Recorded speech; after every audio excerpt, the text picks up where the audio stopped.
Rogue, come in, Rogue. Are you topping? Is anybody topping? Format's dead soap. Bandai's cleaning house. I'm working my way back to the testing circle. Bandai power crept us. You have to be playing slop to be power crept. I never was.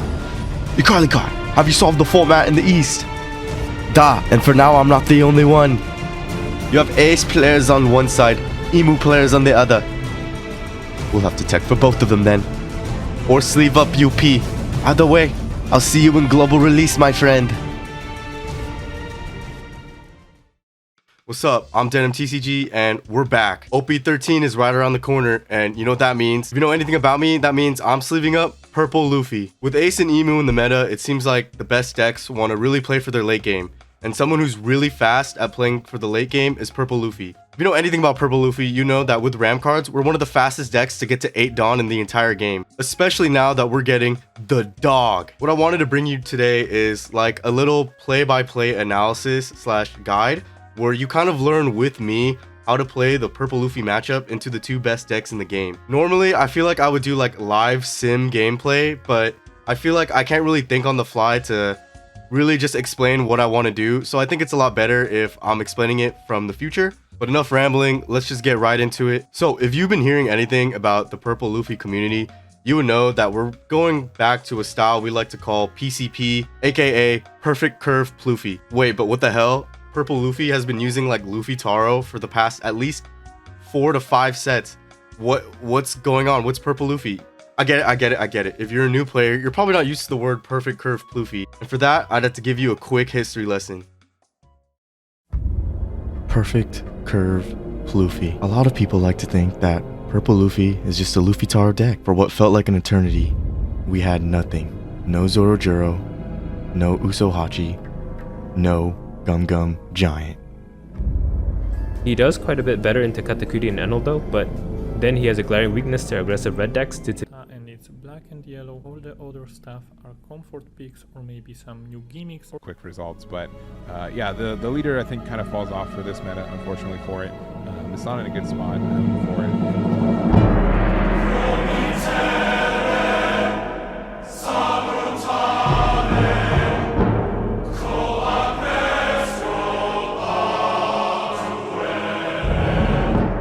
Prime Sakazuki, Prime Enel, Prime Lucci, Prime BY Luffy. We had to sit through it all with ulti page 1. But there was a certain magic to how this deck was played. Go first. 3 Dawn, ramp 1, play a 4 cost 6k attacker. I liked using page 1. On 6 Dawn, you ramp again and play Poly for a total of 7 for his effect. This lets you KO anything your opponent plays on 4. Well, mostly anything. Poly's ramp effect gets you to 10 the next turn. At most, they can play a 6 drop, which is in perfect range for 9 Kaido. 9 Kaido's Dawn -5 puts you back to 7, but that just lets you play another Poly. This curve clears anything played if your opponent goes second, as Poly kills any 4 and Kaido kills most 6s. And at bodies, removal, rush. If you played Bon Clay instead of the 6k, then you only had to take 1 life for leader effect. The best part of this all? None of it was searchable. It was the perfect curve. And if you left one up, you could play Blast Breath. And with that, let's just do a quick card by card on the build I'm running. This list is heavily inspired by Rao. If you don't know Rao, a lot of people like to go to them for advice in the Purple Luffy Discord. Same with me. And I really like this list because of this 4C law. I'm going to explain a bit more in the future, but I really like playing with this card a lot. But let's just go with a quick card by card. So Inurashi, Bon Clay, and Miss Doublefinger are essentially all copies of each other because on your turn 2, you want to play a ramper to always ensure that whatever curve you're on, whether it's first or second, you get to that 8 as soon as possible. The payoff for getting to that 8 is of course going to be these 3 guys right here. Usually, if you're safe enough, I'd say against Emu, you're mostly safe. You want to play the Katakuri because it always keeps you at 10 for the Dawn -1 effects of both Sanji and this Luffy right here. Other than that, if you have 9, like if you get to 9, like you're going second, then you can always play this Rayleigh. This Rayleigh is really helpful into Emu and Ace because it rests the Marco blocker. Against Emu, it's really good for fighting for board because it really helps you prevent them from getting a lot of swings in before that 10 cost drops. Also, if you notice the effect here, you can rest a character, but if you played this going second, you might be at 9 Dawn when you drop this down. But the thing is, the second ability of Rayleigh makes it that so you can ramp 1 Dawn at the end of your turn as active.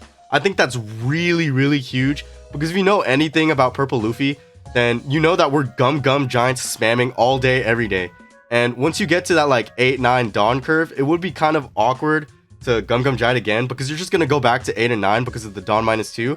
But once you're at Rayleigh, he corrects your curve, ramps you back to 10, and you can play that Gum Giant and then just drop a 10 drop the next turn. Additionally, he's also like not a Dawn minus. Besides that, we're on our usual 2 best Straw Hat 2Ks, the Usohachi and the Sanji. The Sanji, of course, is a desperate body, and the Usohachi is meant for resting those late game blockers when you're trying to push for game. Usually, I like to rest the Emu blocker that draws one.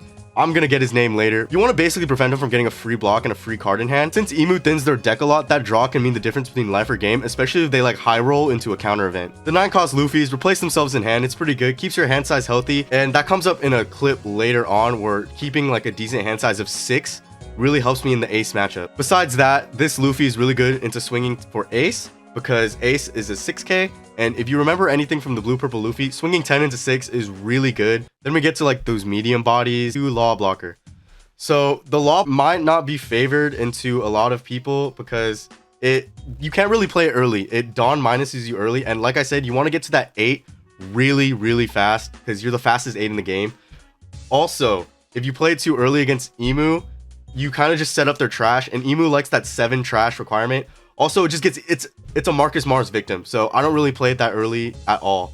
The Nami's also a good blocker because it's a 4 cost, so late game you can play it with any of these guys in tandem. It also draws you 2 cards.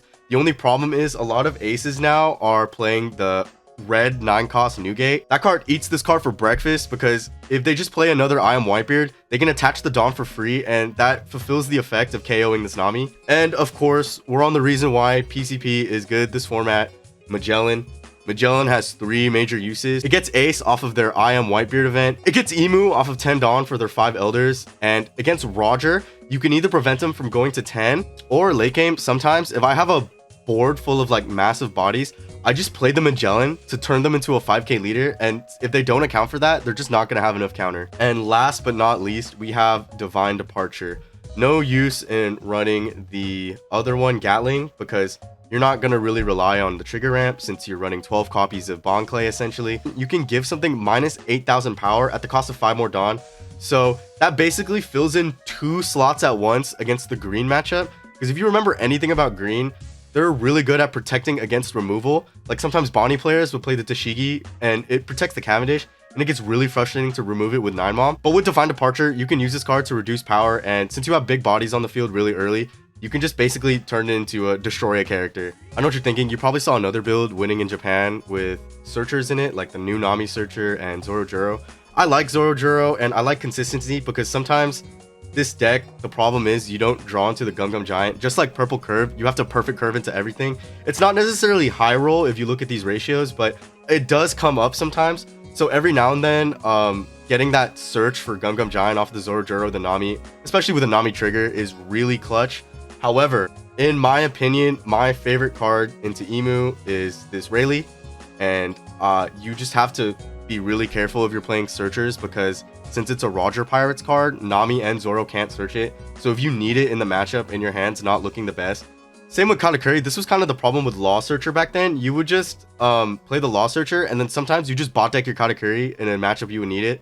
So that's why we're not on searchers for this build. Besides that, let's get into some of these games. I'm first going to go against Emu, and then I'm going to go against Ace. And I'm going to do each matchup going first and going second because you're not always going to win the die roll. This is one of the games I wanted to show you against the Emu matchup because we're pretty favored in this match. And so we're taking first, which makes him susceptible to Magellan. As you can see, he's playing out the Holy Land Maryjoie because he wants to have that 10 cost Elders -1. so you're not susceptible to Magellan. I don't really play Magellan early anyways, going first. It's a really awkward window. So really standard stuff. On turn 2, I'm just gonna be ramping my guy. So I think I give him a 2k for this swing if I remember, because when it comes to Law, towards the end of the game with Emu, his first tank cost after that is gonna have to be the kill turn. If you like, Pluffy has good resources, but it can't survive 2 back-to-back tank costs. So he's gonna play out his Saturn and his like Saint Charlia. Okay, that's fine. He's just drawing, searching, thinning. So I'm saving this Law because he's probably gonna have a lot of counter events in his hand right before the 10 cost turn, which is where I want to rip them out, or I can just high roll into ripping out the 10 cost Elder. Someone please correct me if there's a way of getting back this Elder if it's trash from your hand. I'm not sure if there's one, but I'm also entirely not aware. Okay, so we're in an awkward spot here. We don't have an 8-drop Katakuri or a Rayleigh, so we're gonna just elect to use this Sanji and just fight for this board. We don't want him getting these free swings and depleting our hand, because we want to save most of our counter for his big Elder turn, because that's gonna bleed a lot. Play it back right here. I swing 6 into the Saturn and he just gives it to me. But I did not have to swing the Sanji, honestly, because he's just gonna take the life and do what he's doing right here. And I believe it's playing a Nuzuro. And yes, now if I didn't have good counter, then this Nuzuro just dies. So yeah, I give him 2 counters for this. I might be the greediest person ever for saving this Law, so let's see what happens. All right, so for this crackback turn, it's kind of awkward because I saved onto this Law, but I don't even think I play it. I poke him 5 and 7. That one Dawn up might suggest that he has one of the counter events.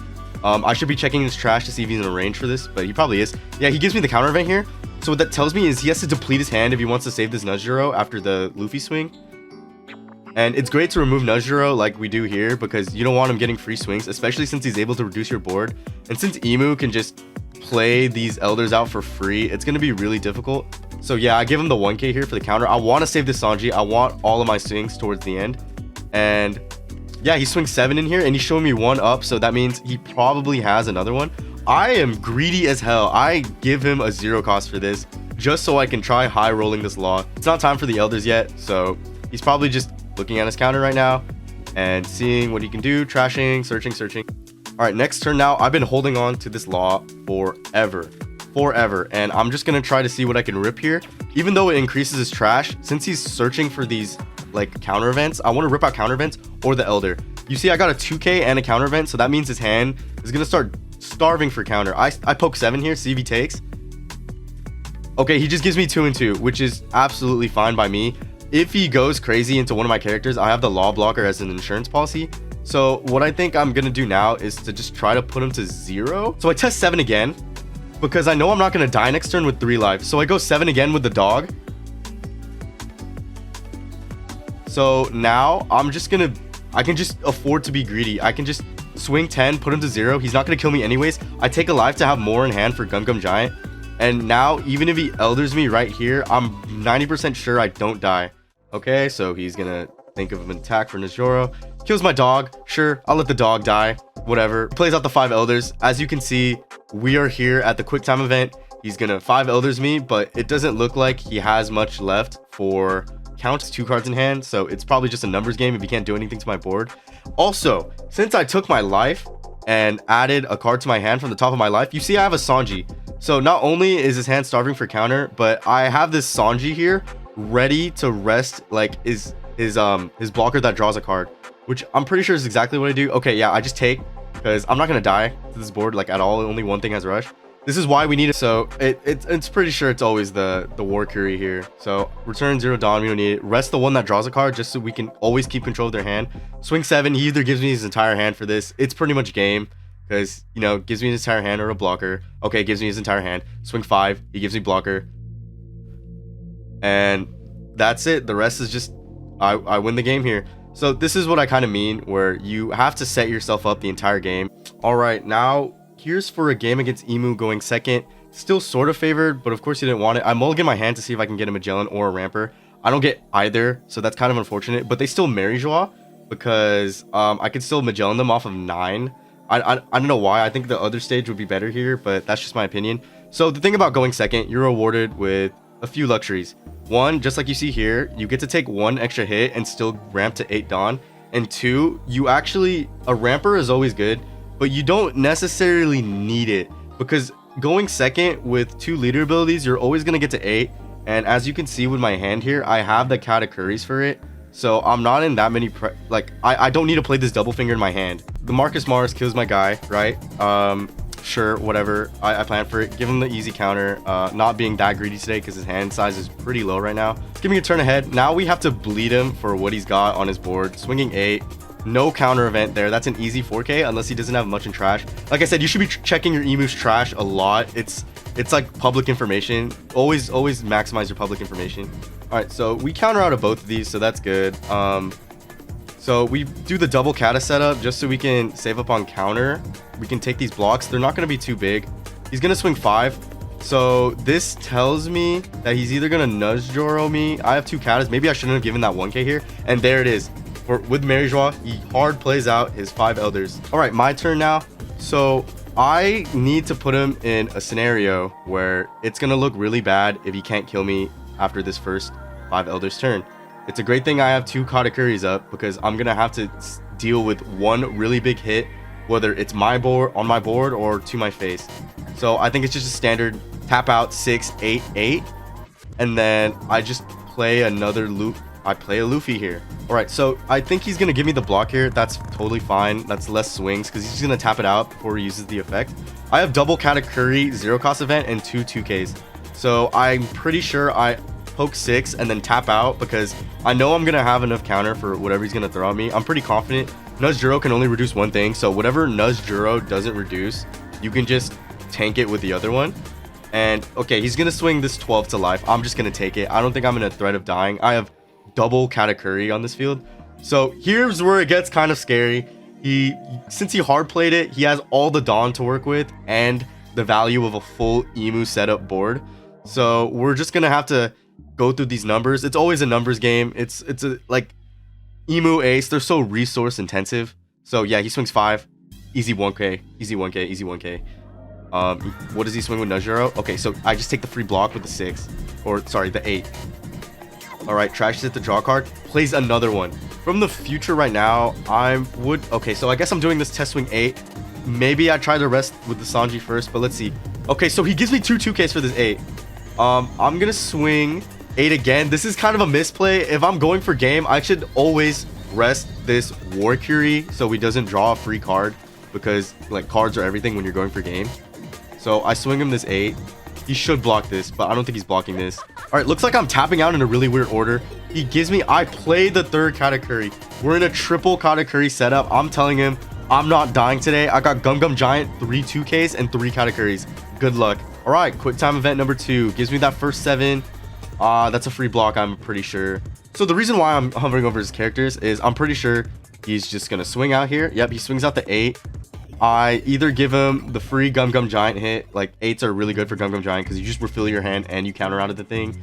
I know he has all of his Dawn to work with, but he doesn't have the 7 cost stage, so it's not going to get cheated out. Yeah, I elect a Gum Gum Giant here. I'm presenting a big board, so I'm considering whether or not to trash the Sanji. I trash the Sanji. Okay, so we draw into bricks. Not the end of the world. We have a 0 cost event. So he's going to swing 8 again. What Emu can do is that he swings this 8 and then he trashes it. Since it changes the base power of everything else, I'm pretty sure he's going to trash it here, draw a card, and then now this 5 elders is going to be back to 12. You know, basic stuff. I give him the 2 2Ks. Okay, I want to keep these blockers up as much as I can. I have to take this hit. I'm not countering out this hit. I still have 2 blockers and some 0 cost event. So I'm pretty sure whatever this Nuz Juro is going to be is not going to be enough. He has 2 swings here, and if he fails, then I basically just kill him because I have a Rester in hand, and he needs to figure out how much he needs to leave for any counter events he might have. Okay, he goes 8. He goes 8. This is what makes Nuz Juro annoying because he's always going to reduce that Katakuri to -2. So he's going to go 8. Let's see what me from the past does here. Usually it's a free block. Yeah, I give him the block in the 2K. Sadly, I had to show him part of my hand here. Okay, he's going to go 8. This is the final attack, meaning he's showing me 3 Dawn for this here. He's showing me 3 Dawn for counter events. So I gave him basically my entire hand minus my Rester. And it's quick time event number 2. We are going for game. Attach the Dawn. Yep. Attach the Dawn. Get the Rayleigh out. I'm resting the one that draws a card, obviously, but that's literally, I don't know why I'm taking so long, because that's literally the only legal target. Please read your cards. Silver's Rayleigh only rests 5s, so we're just gonna swing probably ascending numbers here, so probably just 6. So what these test swings are basically doing, it's not only thinning his hand. I basically have to bank on how many 4K counter events he gives me, because like he has that one. See this one right here, it's a 3K, so that's 2 cards. That's really great to me. I think he still has another 4K, so let's see if he gives it. Okay, he gives you a 4K. Does he have another one though?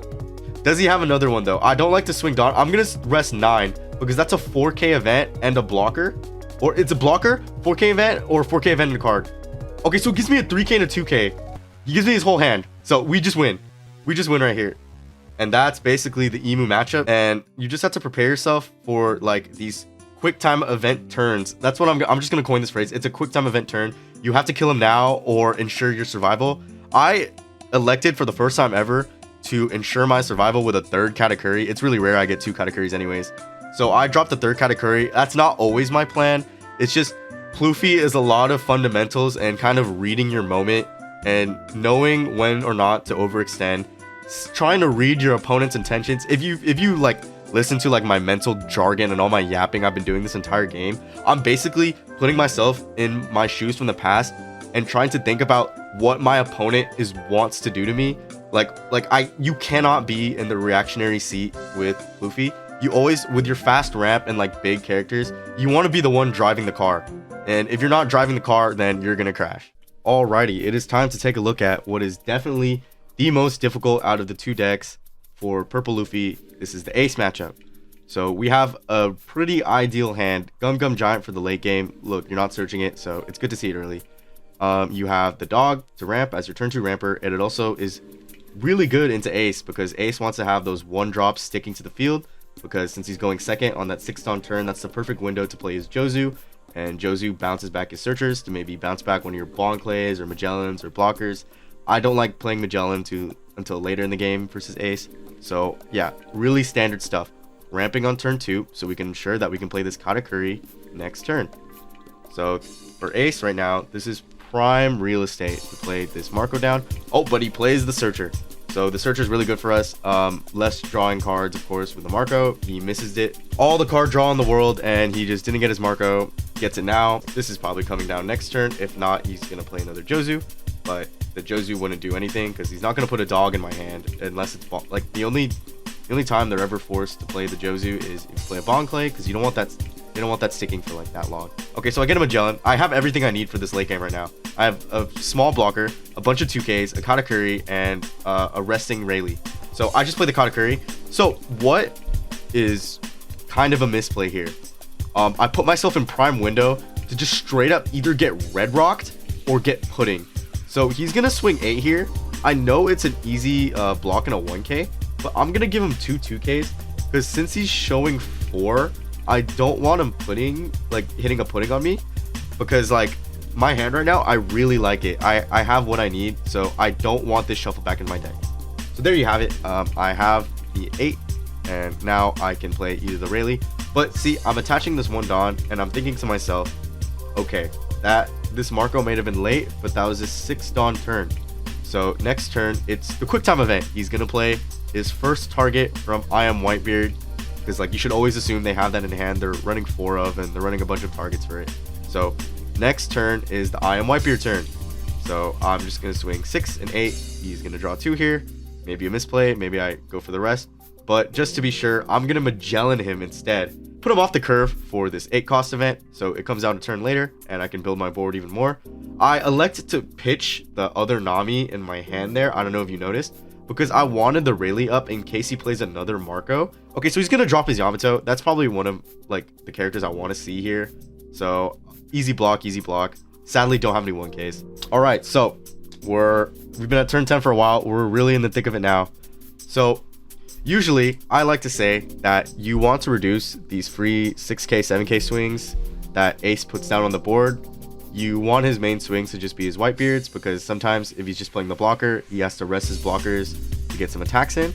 So I'm actually gonna just punch him in the face, because since I Magellaned him and didn't, like, Magellan isn't much pressure compared to Rayleigh, since I Magellaned him, what's gonna happen is that next turn, he's gonna be able to play his ACOS event. And I don't want him to play his ACOS event and have 3 life to work with after that. Because if it's a blocker, it's like I have to get through like a 12k blocker just to get him to 2 life. So yeah, I make him take it down to 1. Since my board is like pretty wide, 3 characters that can swing. If he had 3 life there and I just swung it to the Yamato, yeah, maybe I remove the Yamato. But what also happens is that he's gonna have 3 life and he could just take his life with the leader ability, so that my big guys are gonna like have a much harder time swinging into them. So yeah, he swings 6, then like 7. God damn it. Yeah, he's gonna swing 6 and then with the Yamato and then 7 with the leader. That's free block. Tax beards me here. He tax beards me here. So what does that tell me? First of all, it was really good that we established this Navi blocker. Usually tax beards, if you really just can't do anything and you have an open board, then it's kind of like the end of you. But thank God I have this Navi blocker. I'm probably just gonna play this Luffy blocker out here. It's the only thing that's gonna attack this turn, and I'm just gonna make him, since it, thank God tax beard's on a blocker. Since he's gonna start playing more of these new gates, the kill turn might escape me if he just keeps a really fat hand. So also, I'm showing him 2 blockers. If I go 10 to face, maybe he goes to 0, but I only have 1 Gum Gum Giant and 1 2k, so there's a possibility that Roger is like super brutal into me next turn. So I didn't want to play into Roger by giving him 0 life. So now I give him an opportunity to either play a 10 cost beard. Okay, yeah, he's playing the I Am Whitebeard, goes into the blocker. This is gonna get really scary. I want to see how he splits his Dawn here. I believe what happens is that he goes 2 and 2 on his leader and the Yamato, swings into face. I have to take at least one of them. All right, so now he's gonna swing at me 8. I believe I misplay here, and you're gonna see why in just a bit. Yeah, I do Gungam Giant just to cycle my hand a bit. Honestly, it might have been more beneficial to Katakuri block first. So whatever the new gate swings into, the one that can, the tax beard, whatever that swings into, I can block with the Nami. I think I still keep up the Nami though, and he's gonna go 13 into my purple Luffy here. That's just a Nami blocker. I don't like to give that up, but maybe I could have waited to Gum Gum Giant at this point. He really gave me a good number for Gum Gum Giant there, so I could have just done it at the end. So now he has a really fat hand. He's showing 1-up for Rad Beam, and I just can't kill him. I don't think I can kill him, and if I fail to kill him, he Rogers me. You see me fidgeting with my Dawn. What I'm thinking is here, well, if I play the Rayleigh and I'm not going to swing it into life, and it's just a free block for the new gate anyways, and if he takes the life, like I said many times before, I'm playing into Roger on my own accord. So what I'm thinking is maybe make it look like I'm going for game. This might be a misplay though. He could have just easily taken this and blocked out of everything else, but I'm just going to swing 6 and 6 first. See what he gives me. Okay, so he gives me the Roger with his leader ability. That either tells me he has another Roger, or he is kind of desperate on counter right now because he has some other pieces he wants to keep. So I swing another 8. I don't know why I'm going into face here. I should have done this next play I'm going to do first. So since he countered out 2 2Ks for that 8, it's telling me either he's bluffing this Rad Beam and has like no other counter. So I'm going to go 2 over for this tax beard. Let's see what happens. Because now with 14, he can't block for free anymore. So I basically going to bleed out 4 cards. At least that's what I want. I want to bleed out 4 cards. He has a leader ability though, so he's probably going to be able to counter out of this. He gives me the Rad Beam, so that kind of sucks. He has this 2 Whitebeards up again, and he's going into another turn. However, I put him down to 3 cards. So Ace with low cards isn't really that good, especially since I'm showing him an 8k and 2 10ks. So he either stalls another turn out with a tax beard, plays another blocker to stall that turn out anymore, but that means the other new gate's not swinging. So for Ace's turn, his hand is looking pretty low, but there's still some stuff he can do that keeps him in this game. For example, I think this is a great window to be able to do the 8 cost event into a 9 beard, which gives you plus 2k, so you're a 10k leader. So now I have to attach Dawn just to swing over even with these Luffys. So yeah, he's gonna swing 6 and 12. So I have to take 12. There's no way I'm countering out of that. So, oh my god, he played another tax beard. Okay, so pros and cons to this. Pros, he has no Dawn attached to leader and only 1 blocker. Cons, I am under tax beard, so I have to kill him now. Now with the tax beard, I'm put into a predicament. So thank God I didn't give up any more cards for any of his swings, because now I have, I believe, 3 swings with 7 cards under tax beard. But this just means I have to kill him now. He has 12, 12, 12, and like all of his Dawn up next turn. I need to kill him now. No, like I only have one Gum Giant and like no 2Ks. So this is the kill turn. Quick time event begins. So I believe I should test swing 10 here. Yes. Okay, so we test swing 10 here. He is showing me 3 cards in hand. That means either has to take, and he's not going to draw an additional because he doesn't have a Dawn. So he has to take, give me a free block, or give me his entire hand. All right, so he gives me the free block here. That's what I expected anyways. So now I can't swing 10 again, but I only have one more swing with a big character after this. So I think I'm going to attach Dawn, because what basically happens is that I don't want him to have the possibility of ever countering out of this if he had a perfect 3 cards in hand, or else it's just going to be a lot harder for me. But I don't know, I think I still win in numbers anyways. This is just my little bit of intuition. So yeah, final play here should be to just attach everything to the Katakuri, give up 2 more cards, yep, and this should be game. No more blockers, only 4 cards in hand. It's a functional win. Alright, so now I want to show you a game where I'm going second, because Pluffy usually likes going first for that Kata and Bonkley curve. So there's some kind of pros and cons into going second into ace. He usually does that big 9k swing right there that we just saw, and then so now I'm just going to play my ramper, take out his potential Jozu target, and then swing 7. What sucks here though is that he's going to go into his 5 Dawn turn, and he basically has this option. He either plays out one of his bodies, or this is a perfect time to just go pudding and then swing 7, which is really bad. So thankfully, he's just swinging 7. So we're going to get ourselves out of pudding range while we still can by giving him 1k. I should have given him the dog. I don't know why I didn't give him the dog here. So I give him the 1k and the 2k. So yeah, I have a lot. So I have a lot of options here.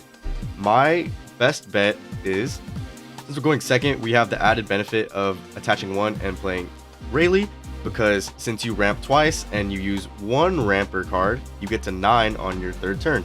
So we're going to use this to try to starve him up counter and kill this Yamato. If it still lives, that's honestly not the end of the world, because we just need him to not have a fat hand and a bunch of blockers on field. All right, so we swing 9 into him. I'm okay, so he gives me the card there, so that's great. I ramp 1 at the end, no Gum Giant, who cares? So what? He's gonna think about it though. Alrighty, so now at 7 Dawn, he has a interesting predicament. He can play any searcher he wants and then bounce it back with Jozu. But the thing is, since I gave him dog in the beginning, that's not a good Jozu target at all. That's like a pretty bad Jozu target. I'm gonna play Otama here, draw. Let's see what he draws into. He probably just plays the Marco, swings 8, or just plays a 6 cost Yamato. This is a perfect time to see your 6 cost Yamato. Okay, he swings 6 into life, meaning he's going to play something that doesn't attach Dawn. Counter it out. Easy counter, easy counter. Sometimes you really just want to give some of your cards. Okay, so he just bounces back the Jozu. I don't think you bounce back my dog here. If so, thank you for the 1k. That wasn't really doing anything. So yeah, I don't think he elects to bounce it at all. It's really just pointless. Alright, this turn. So, a lot of ways to go this turn. We can develop our board with more big guys, or we can do a interesting play where I law him and then I just play another chunk blocker, Onami. I don't really want to do that though, because especially since I'm swinging out early, if he counters out of this, I can law Nami him. I do just want to just bleed him of counter first. If I really wanted a law, I should have done it first. So this might be a misplay. Live and let die. So he's going to give me 1 more 2k to guard out of this. So now he's at 3 life, and I know he's probably going to go into a new gate next turn. So I need to just get him down to 2, because I just don't like it whenever he has 3 life to work with these when he's chaining these events, because at one point he's just gonna take one of them and become an 8k leader. That's gonna make it really difficult for my numbers, and the longer he lives, like the worse this matchup just gets. So now it's time for the I Am Whitebeard. The only question is, which one would he play? He already has a 7 on the board here, so it's honestly perfect to just play the blocker, because you have the blocker and then you can just go 8-9 at my face, and I could just go to 0 if I didn't have any counter. So he's gonna searcher here. I wonder what he gets. Okay, he gets his Marco blocker, so he could play the Marco blocker, or I think since I went second, he has the window to do the 8 cost I Am Newgate. That's probably what he was looking for with the Garp. So if he played the Garp first, it means he was probably looking for that 8 cost event. So that means he's probably not playing it this turn, because that easily would have been what he led with if he had the combo in hand. See, you just kind of got to read your... Oh my god, he putting me into a very, very interesting hand. I'm not gonna lie, this is a pretty interesting hand. So I'm just gonna give him 2 and 1 because I don't want to go too low here for my life. Okay, he's gonna give me 6. I sadly have to take, but wait, we get a law blocker. We're in there. Okay, we're in there. Okay, so I'm gonna see what cards he gives me for swinging at this Jozu because I want this Jozu removed. If he gives me the blocker, then he goes within law range. All right, so now I'm swinging 10. I'm basically trying to bait him into this law blocker range because that means I can rip out 2 cards. And since he hasn't new-gated me yet, I can still rip out his I Am Whitebeard combo, which would be super high roll. If not, -2 cards in hand. Hand checking ace is always really good because you don't want him to have counter for your kill turn. So let's see if he blocks. He's going to block, draw 2 cards. Would you rather draw 1 card or 2 card? I'm going to law him, ripping out 2 10-cost new-gates. So you could say that's high roll, but that tells me this. Okay, so I just ripped out 2 new gates, right? He only has a pudding and a garp on field.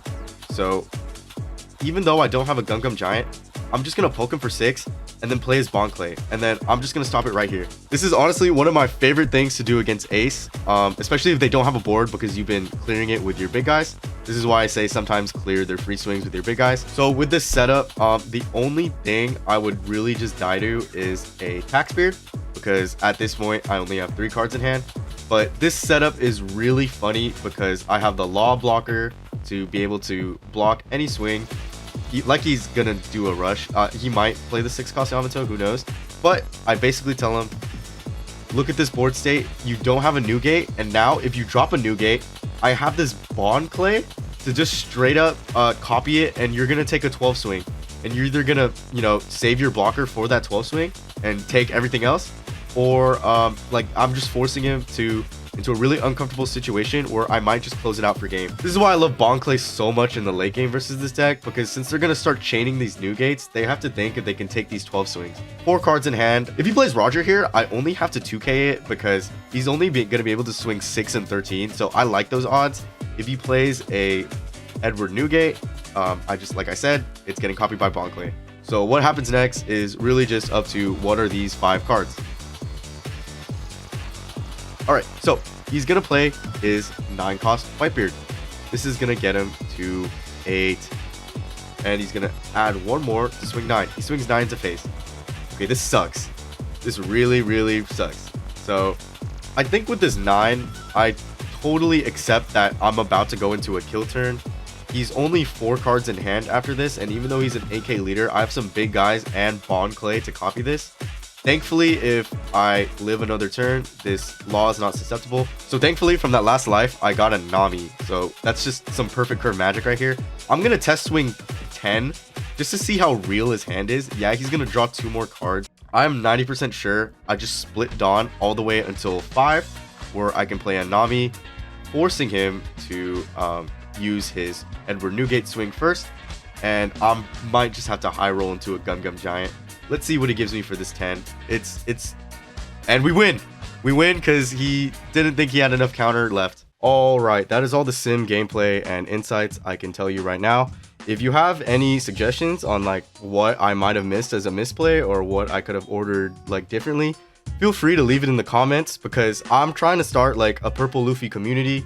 I hope this is the beginning of you, me, and some really good content because I really want to reach out to more people, meet a lot of new players, and just become good players together. So video is kind of just the first step in my content journey. If you want to see updates on new videos as well as watch me shitpost a lot, you can follow me at June_Reverie, and the name should be DenimTCG, of course. Hope to see you guys around. I look to make more videos in the future, especially educational Purple Luffy videos because that's kind of my thing. Other than that though, I'll see you guys next time. I don't care how cute these clothes are, they're way too expensive.